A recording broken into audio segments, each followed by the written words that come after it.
Alhamdulillah, Alhamdulillah alladzi waqafa. Asyhadu an la ilaha illallah wa asyhadu anna Muhammadan abduhu wa rasuluhu sayyidul wafa. Allahumma shalli wa sallim wa barik ala hadrat nabiyil karim sayyidina wa habibina wa syafiina wa maulana Muhammadin وعلى آله وصحبه أجمعين أهل الصدق والوفاء أما بعد فيا عباد الله أوصي لنفسي وإياكم بتقوى الله فقد فاز المتقون وطاعته لعلكم تفلحون وقد قال الله تعالى في القرآن العظيم وأصدق القائلين أعوذ بالله من الشيطان الرجيم بسم الله الرحمن الرحيم يا أيها الذين آمنوا اتقوا الله حق تقاته ولا تموتن إلا وأنتم مسلمون وقال تعالى أيضا إنني أنا الله لا إله إلا أنا فاعبدني وأقم الصلاة لذكري وقال النبي صلى الله عليه وسلم as-salatu imaduddin wa man aqamaha faqad aqamaddin wa man tarakaha faqad hadamaddin. Shadaqallahul azim wa shadaqa rasulun nabiyul habibul karim wa nahnu ala dzalika minasyahidin wasakirin walhamdulillahi rabbil alamin.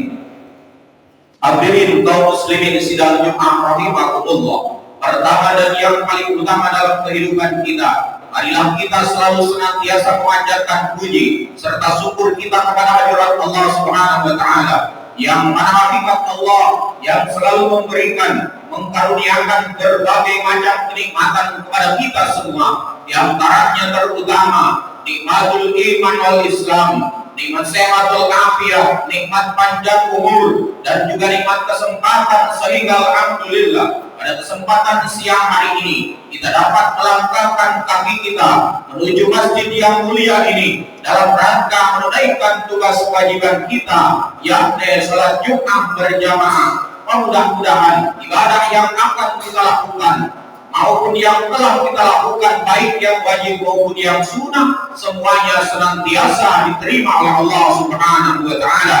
Amin ya rabbal alamin. Salawat dan salam semoga tercurahkan selalu kepada junjungan alam baginda Nabi Agung yakni Nabi Muhammad Rasulullah sallallahu alaihi wasallam, juga para keluarganya, sahabatnya, tabi'in wa tabi'atnya, dan juga kita selalu umatnya yang senantiasa berusaha terus mengikuti menjalankan sunnah-sunnahnya Rasulullah sallallahu alaihi wasallam. Mudah-mudahan kita telah mendapatkan syafaatul uzma dari Rasulullah sallallahu alaihi wasallam di dini wa dunya wal akhirah. Amin ya rabbal alamin. Hadirin kaum muslimin sidang Jumat rahimakumullah.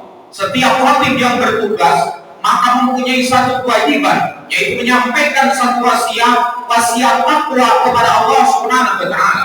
Maka melalui mimbar yang mulia inilah Al-Fakir mengajak, wabil khusus kepada pribadi saya, umum kepada kita semua, marilah kita tingkatkan kualitas iman kita kepada Allah Subhanahu wa taala dengan sebenar-benarnya iman, dengan seyakin-yakinnya iman kepada Allah Subhanahu wa taala. La mawjuda illallah, la ma'buda illallah, tidak ada yang wujud hakiki kecuali Allah, dan tidak ada yang berhak diibadahi, tidak ada yang berhak disembah kecuali Allah Subhanahu wa taala. Dan marilah keimanan ini, keyakinan ini kita implementasikan dalam kehidupan kita.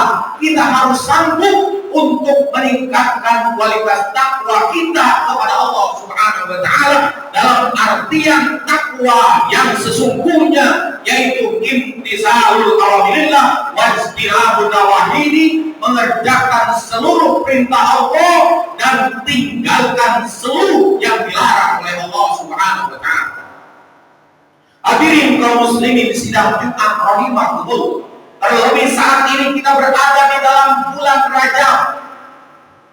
Kurang lebih tanggal 19 di dalam bulan Rajab, sudah mau akhir di dalam bulan Rajab, di mana di bulan ini terjadi satu peristiwa yang agung, satu peristiwa yang mulia di mana Rasulullah Shallallahu Alaihi Wasallam diisrakan dan dimi'rajkan oleh Allah Subhanahu Wa Taala. Bukti otentik Allah Subhanahu Wa Taala berfirman dalam Al-Quran, Subhanallah di asra bi abdihi laila minal masjidil haram ilal masjidil aqsa alladzi barakna haulahu linuriyahu min ayatina innahu huwas samiul basir. Maha suci Allah yang telah memperjalankan hambanya bi'abdihi hambanya laila minal masjidil haram di sebagian malam, tidak satu malam saudara, tetapi hanya sebagian malam, minal masjidil haram, dari masjidil haram ke masjidil aqsa, lalu dimi'rajkan oleh Allah Subhanahu Wa Taala ke Sidratul Muntaha, bahkan lewat langit ketujuh sampai ke mustawan berjumpa dengan Allah Subhanahu Wa Taala. Ini peristiwa yang agung yang di luar nalar manusia. Otak kita terlalu kecil untuk memikirkan ini, karena ini adalah hak prerogatif Allah Subhanahu Wa Taala. Kita wajib beriman karena ini adalah firman Allah Subhanahu Wa Taala yang kita yakin dan percaya dengan iman kita kepada Allah Subhanahu Wa Taala. Hadirin kaum muslimin sidang Jumat rahimakumullah. Tidak kita perlu pikirkan itu semua, tetapi kita wajib imani kepada Allah Subhanahu Wa Taala. Ini adalah hak prerogatif Allah Subhanahu Wa Taala. Tetapi yang harus kita pikirkan, yang harus kita laksanakan adalah oleh Isra dan Mi'rajnya Rasulullah Sallallahu Alaihi Wasallam, yaitu menerima perintah sholat yang 5 waktu. Peristiwa agung melahirkan perintah yang agung, perintah yang mulia daripada Allah Subhanahu Wa Taala. Perintah ibadah yang lain Allah Subhanahu Wa Taala mewahyukan melalui malaikat Jibril kepada Rasulullah Sallallahu Alaihi Wasallam. Tetapi perintah sholat yang 5 waktu ini Allah memanggil Rasulullah Sallallahu Alaihi Wasallam berjumpa dengan Allah Subhanahu Wa Taala. Hadirin kaum muslimin sidang Jumat rahimakumullah. Rahasia Allah Subhanahu Wa Taala memerintahkan sholat yang 5 waktu itu, di dalamnya terdapat pahala rahasia yang amat sangat agung di hadapan Allah Subhanahu Wa Taala. Maka oleh karena itu, di mana Allah Subhanahu Wa Taala memerintahkan sholat itu awalnya kurang lebih 50 waktu saudara, dengan berat hati, penuh perjuangan Rasulullah SAW ingin memudahkan umatnya, ingin meringankan umatnya. Bolak-balik Rasulullah SAW menawar kepada Allah Subhanahu Wa Taala kurang lebih 9 balik. Naik ke mustawan berjumpa dengan Allah, turun lagi ke langit dunia berjumpa dengan nabi-nabi terdahulu, mengatakan tidak akan mungkin sanggup umat melaksanakan sholat 50 waktu. Kembali kepada Allah, dikurangi 5 waktu, turun lagi dan berjumpa lagi dengan nabi terdahulu, kembali lagi kepada Allah. Setiap kali balik dikurangi 5 waktu, 5 waktu, hingga yang tersisa 5 waktu inilah dirasa cukup. Rasulullah SAW menerima perintah sholat yang 5 waktu ini saudara. Masya Allah, ini adalah perintah yang mulia, perintah yang agung, ibadah yang agung, yang di dalamnya terdapat pahala yang rahasia di hadapan Allah Subhanahu Wa Taala, karena perintahnya langsung kepada Rasulullah SAW. Maka oleh karena itu, mari siapapun kita, dimanapun kita, apapun keadaan kita, jangan sampai kita meninggalkan sholat yang 5 waktu. Di mana-mana kita menyaksikan bahwa semua umat muslim memperingati peringatan Isra dan Mi'rajnya Rasulullah SAW, dan di dalamnya tiada lain mengingatkan kita kembali. Artinya peringatan itu adalah mengingatkan kita. Apa yang mengingatkan adalah kita semua, di mana kita sudah banyak lupa terhadap perintah sholat, bahkan lalai terhadap sholat, lebih mendahulukan urusan dunia, saudara.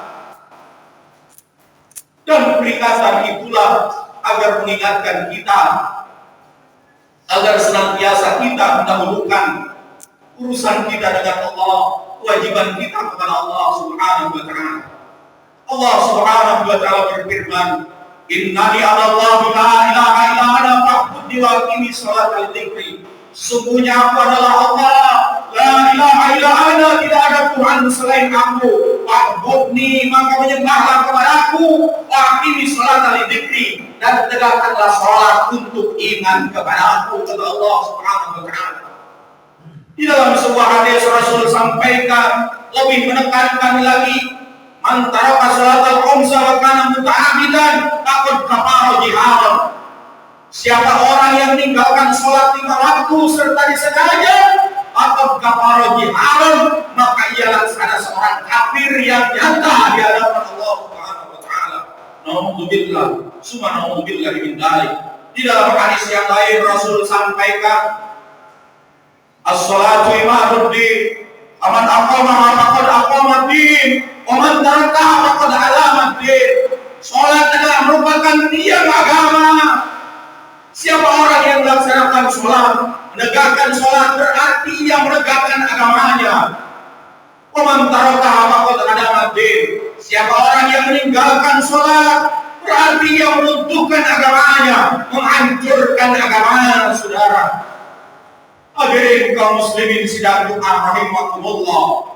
Ketika ada seseorang menistakan agama Islam, kita bertakbir, berjuang, bahkan berpendapat halal darahnya saudara, seseorang yang menistakan agamanya, karena dia telah menghancurkan, meruntuhkan Islam, menistakan Islam.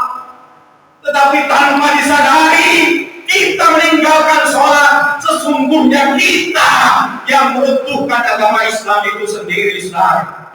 Hadirin kaum muslimin sidang Jumat rahimakumullah. Maka karena itu, mari kita di dalam bulan Rajab ini, kita senantiasa introspeksi diri kita, sejauh manakah ibadah kita kepada Allah, sejauh manakah sholat kita kepada Allah Subhanahu wa taala. Di dalam definisi sholat disampaikan oleh ulama, yang pertama bahwa sholat yang dimaksud adalah sholat yang 5 waktu. Yang pertama adalah hukmuhu, yang kedua adalah aksamuhu, yang ketiga adalah darajatuhu. Hukmu artinya hukum sholat, yang dimaksud adalah sholat yang 5 waktu. Jelas hukumnya adalah wajib. Wajibnya adalah wajib syar'i, sedangkan definisi wajib itu ma yusabu ala fi'lihi wa yu'aqabu ala tarkihi, sesuatu yang akan mendapatkan ganjaran pahala apabila kita mau mengerjakan sholat, dan jadi dosa, jadi siksa bagi kita yang meninggalkan sholat, saudara. Hadirin kaum muslimin sidang Jumat rahimakumullah. Lalu di manakah tempat kita sholat? Seorang laki-laki yang sudah balik, punya akal, sudah ditatip oleh secara jelas hukumnya. Yang pertama adalah wajib, tempat sholatnya adalah di masjid, dilakukan berjamaah. Rasulullah SAW bersabda, la sholata li jaril masjid ila fil masjid. Tidak ada sholat bagi tetangga masjid kecuali harus datang ke masjid, artinya lakukan secara berjamaah. Ini yang pertama. Kita senantiasa melaksanakan sholat 5 waktu di masjid berjamaah. Tidak boleh kita mengulur-ulurkan sholat. Ketika datang waktu sholat, maka lakukan karena Allah Subhanahu wa taala. Ketika Isra Mi'raj juga Rasulullah SAW pernah diperlihatkan kepada nerakanya Allah Subhanahu wa taala. Ada seseorang yang disiksa oleh Allah Subhanahu wa taala, oleh malaikat Adam. Digapokin saudara sampai hancur badannya, lalu diutuhkan kembali, digapok lagi sampai hancur badannya. Rasul bertanya kepada malaikat, ya Rasulullah, ya Jibril, terus apakah yang dia lakukan? Kata Jibril, itu adalah umatku, wahai Rasulullah, di mana dia lagi di alam dunianya, ketika datang waktu sholat, mengulur-ulurkan waktu sholatnya. Allahu Akbar, astagfirullahaladzim. Padahal hanya sekedar mengulur waktu sholatnya, mengentar-entarkan sholatnya. Sanggup berkata masih panjang waktunya. Nauzubillahi min dzalik. Bagaimana kalau kita meninggalkan sholat yang 5 waktu kepada Allah Subhanahu wa taala? tentunya lebih pedih, dahsyat siksaannya daripada Allah Subhanahu wa Ta'ala. Yang pertama, hukumnya sholat jelas adalah wajib, sedangkan definisi wajib ma yusabu ala fi'lihi wa yu'aqabu ala tarkihi, sesuatu yang akan mendapatkan ganjaran pahala apabila kita mau mengerjakan sholat dan jadi dosa, jadi siksa bagi kita yang meninggalkan sholat. Ini yang pertama. Yang kedua, definisi sholat adalah aksamu, pembagian sholat. Sholat terbagi dua oleh ulama disampaikan. Yang pertama adalah lugot, yang kedua adalah syar'an. Lugot artinya peribahasa. Secara peribahasa bahwa sholat itu as-sholatu hiya doa. Sholat itu adalah doa kepada Allah Subhanahu wa Ta'ala. Di mana di dalam sholat penuh dengan doa kepada Allah Subhanahu wa Ta'ala, permohonan kepada Allah Subhanahu wa Ta'ala. Semenjak takbiratul ihram kita isi dengan doa iftitah, kita diajarkan dengan doa iftitah, permohonan kepada Allah Subhanahu wa Ta'ala. Di dalam rukun yang kedua suratul Fatihah kita baca iyyaka na'budu wa iyyaka nasta'in, ihdinas siratal mustaqim, siratal ladzina an'amta 'alaihim ghairil maghdubi 'alaihim waladdallin. Ini doa kepada Allah Subhanahu wa Ta'ala. Dan seterusnya di dalam duduk di antara dua sujud juga kita isi dengan doa Rabbi firli warhamni wajburni warfa'ni warjubni wahdini wa'afini wa'afani. Kurang lebih ada 8 doa yang mulia kepada Allah Subhanahu wa Ta'ala, dinamakan doa iftiros. Maka pantas dan wajar secara lugat, secara peribahasa bahwa sholat itu adalah doa kepada Allah Subhanahu wa Ta'ala. Yang kedua, pembagian sholat itu adalah syar'an, artinya menurut hukum syara'. Menurut hukum syara' bahwa di dalam kitab Fathul Mu'in ulama jelaskan bahwa sholat itu adalah af'alun wa aqwalun muftatahatun bitakbir wa muftatamatun bitaslim bi syara'ita maksusatin. Artinya af'alun perbuatan, wa aqwalun dan ucapan yang diawali dengan takbiratul ihram, ditutup dengan salam, bi syara'ita maksusatin, dengan segala syarat yang telah ditentukan di dalamnya, itu dinamakan sholat. Artinya sholatnya harus sesuai dengan syarat dan rukunnya di dalamnya, sesuai dengan rukun-rukun sholatnya, maka ini dinamakan sholat kepada Allah Subhanahu wa Ta'ala.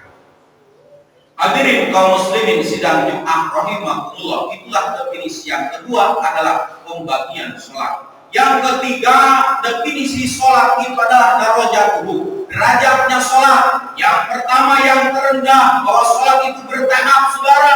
Yang terendah adalah sholat mubtadi'in, sholat yang baru belajar sholat.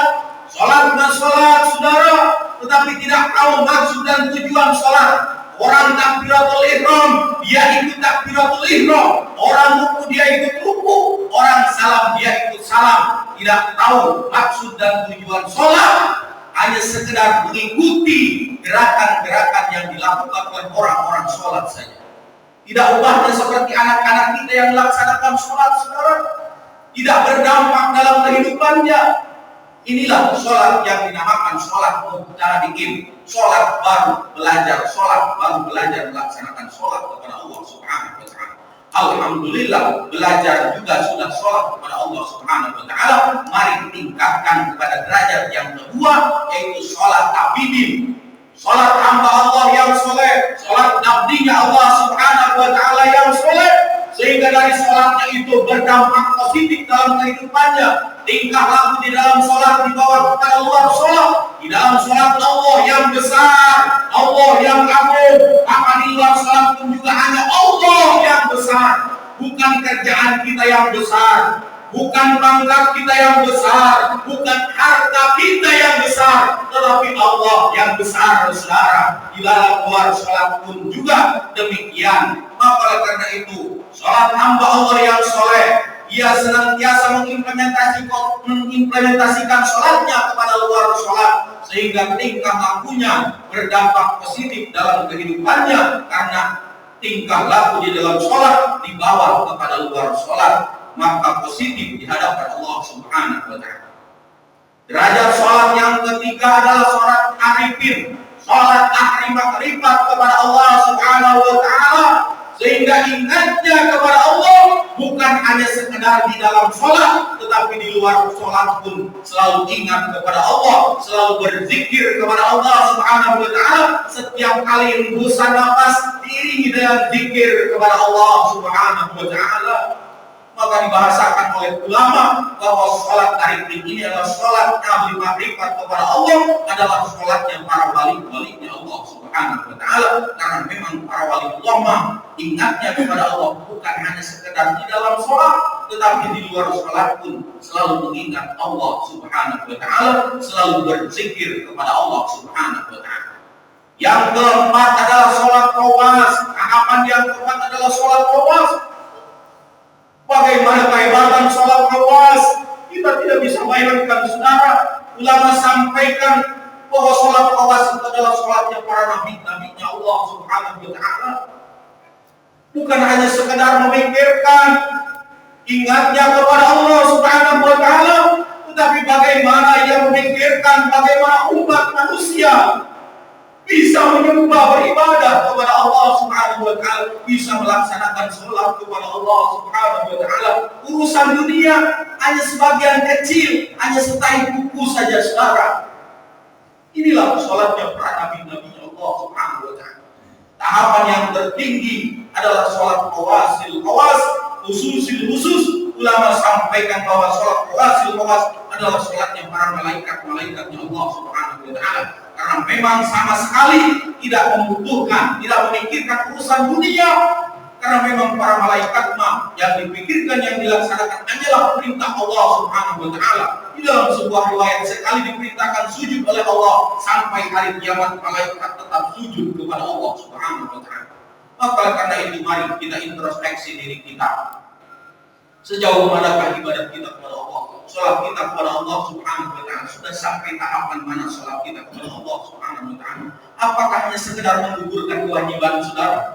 Tidak berdampak positif dalam kehidupan kita. Salat mas salat, maksiat jalan terus. Salat mas salat, korupsi jalan terus, saudara. Nauzubillah summa nauzubillah min dzalik. Maka mari kita senantiasa jadikan sholat sebagai pelajaran bagi kita untuk meningkatkan ibadah kita kepada Allah Subhanahu wa Ta'ala. Sholat adalah bagian daripada takwa kita kepada Allah. Dengan sholat akan mudah meningkatkan ketakwaan kita kepada Allah Subhanahu wa Ta'ala. Mudah-mudahan seluruh ini menjadi motivasi untuk kita dimanapun kita berada, apapun keadaan kita tetap iman dan takwa kepada Allah Subhanahu wa Ta'ala, terutama melaksanakan sholat kita kepada Allah Subhanahu wa Ta'ala. Amin ya Allah ya Rabbal Alamin. أعوذ بالله من الشيطان الرجيم بسم الله الرحمن الرحيم إن أكرمكم عند الله أتقاكم. Sungguh orang yang paling mulia di hadapan Allah adalah orang yang paling bertakwa kepada Allah Subhanahu wa Ta'ala. Barakallahu li wa lakum fil Qur'anil azim wa nafa'ani bima fihi minal ayat wa dzikril hakim wa taqabbal minni wa minkum tilawatahu innahu huwas samiul alim. Aqul qawli hadza fastaghfiruhu innahu huwal ghafurur rahim.